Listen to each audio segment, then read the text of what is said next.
When our daughter Tillie was born, we thought we were old pros at this whole birthing thing. So we weren't terribly concerned about it. Margot's water broke in the middle of the night. We went into the hospital, put the monitors on. I fell asleep on the couch. At some point, I woke up and asked Margot if I could go get some breakfast before all the action started.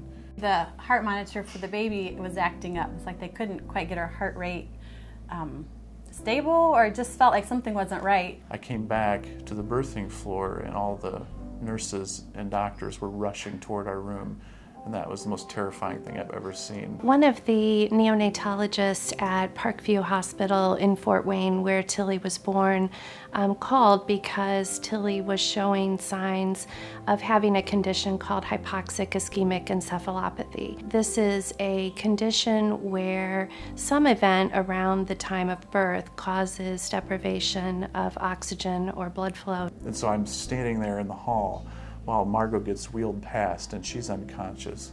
And I said, is she all right? And they said, she's gonna be fine. And then they wheeled Tillie past. I said, is she all right? And they said, we don't know, we'll see it, it's gonna take some time. And then I was like, okay, there's something wrong. There's something majorly wrong. At the time of Tillie's delivery, she actually had no heart rate, no respiratory effort, and the neonatologist at Fort Wayne very appropriately recognized that Tillie would be a candidate for whole body hypothermia. They said, we don't do this in Fort Wayne, maybe someday we will, but right now the closest place that does it's Riley Hospital. She was lifelined to Riley and the cooling was initiated immediately.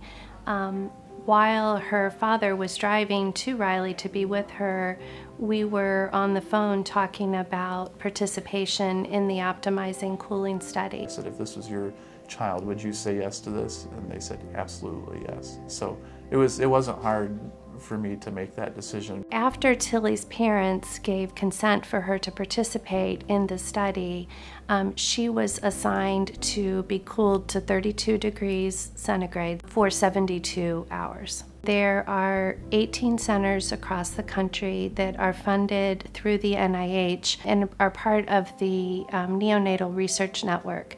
And Riley has been a part of this pioneering research since 1991. I can't say this strongly enough. I don't want to know what would have happened without the cooling therapy, because I can't imagine it would have been better than this. Tillie's just the light of our family right now. Everything Tillie does is funny and cute, and we go outside and she's just running and happy and just so energetic. So we're just so thankful that we have this little toddler running around perfectly healthy.